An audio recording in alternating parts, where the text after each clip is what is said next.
today is a very, very monumental day. I will finally be talking more about my rescue dog and also finally revealing what breed he is. This has stumped me, my family, and some of you guys for the past few weeks now, and I have been dying to know what he is because when I rescued him about a month ago, the rescue's website said that he was a pug lab mix, which is actually why he showed up in my search for adoptable pets, because I was looking for a pug or a pug mix, because as you all know, I already have a pug, aka Frank, and they're actually both right here in front of me. We got Milo in the house. Come on, Frank. We got Frank in the house. So yes, obviously I was very drawn to the fact that he was part pug because I already have experience with pugs and I love the breed, but I also didn't want to go to a breeder. I didn't really want to give any of my money to a breeder because there are so many dogs in shelters in need of a home that it kind of just didn't make sense to me. And the way that I got Frank was under some like kind of sketchy pretenses.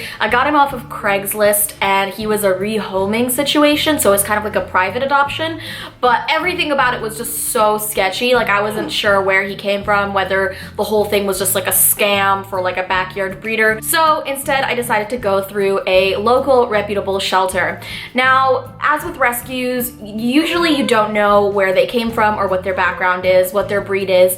And so they just said, we're just gonna guess he's a pug lab mix. But they told me straight up like that they don't really know and that it's just a guess from some of the features he had. And I had a hard time seeing it, but I was just like so in love with him.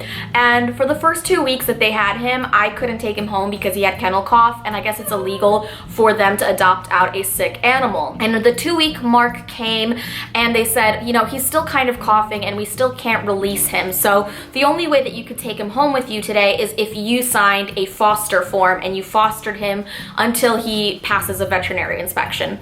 So I was just like, is he contagious? They said no. So I was like, all right, I'll take him home. I'll give him the rest of his medicine and he'll be good to go. And within 2-3 days of being back at my apartment, he just chippered up. He was so sweet, so amazing. And at that point I knew I had made the right decision because he's just amazing. He is about 5 months now. He is around 17, 18 pounds.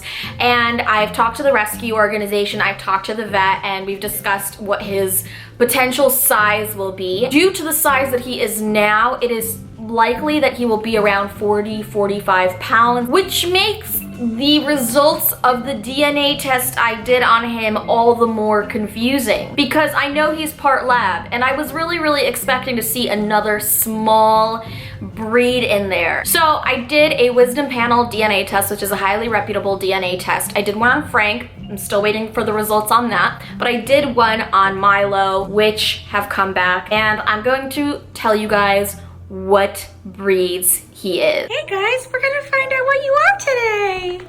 You will be shocked. I knew that the DNA test would not change any way that I feel about Milo. I just wanted the DNA test out of sheer curiosity, and also because I just wanted to know what to expect. If he's like a working dog or a herding dog, then I definitely know that his exercise requirements are going to be much more than Frank's, for example, and I want to prepare myself for that, and I want to give him the proper kind of training to make him into the best dog that he can be. So let's begin with the majority of his DNA, which is 25% Labrador Retriever, which is pretty obvious. He looks very lab-like. I think whenever I go out with him, people are like, oh yeah, that's a lab. And I'm like, yeah, probably. But now here we go into like the strange breeds that I just don't understand because it doesn't look anything like him. 12.5% American Bulldog, 12.5% German Shepherd, 12.5% Golden Retriever, 12.5% Great Pyrenees. At that point I was like,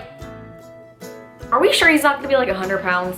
Because that's a big dog. And then we got 12.5% Jindo, which I had to look up. I had no idea what it was, and apparently it's a dog from South Korea. How the hell did he get over here? And then 12.5% Rottweiler. So those are all big dog breeds. That is definitely a very, very interesting mix of dogs, and it'll be really, really interesting to see what parts of his DNA will really shine through in his personality and in the way that he looks as he gets older. Out of all of those breeds, so far, the one I've seen the most come out is Lab and Golden Retriever, because he is super affectionate and playful. Like, he's a Velcro dog, just like Frank. They both sleep in the bed together next to each other, and they're just big love bugs. He's actually right behind me, that's why you guys can't see him. Oh my, you're such a big, oh, he's sleeping. But then the other morning he was like standing above me, and I saw his mouth like drooping down a little bit, and I saw a little bit of American Bulldog in him as well,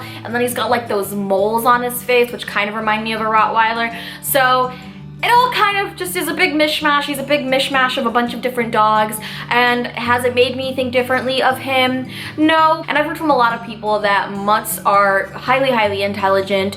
They are less likely to have health problems because there's less inbreeding, and that their temperament is actually very good, because when you're a mix of so many different dogs, you tend to just get like the best quality of each of those breeds, and then it just creates this like really awesome, well-rounded dog. So yeah, I'm really, really happy with my choice to rescue a dog. I'm gonna be getting Frank's results in probably the next few days, so I'll do another video, probably a shorter video, because I honestly don't expect Frank to be anything other than pug, but I just did it for fun. Thank you guys so much for watching. Click the thumbs up, subscribe to my channel. Also make sure to follow me on Instagram for more posts about me, my life, my dogs, and I will see you guys in my next video.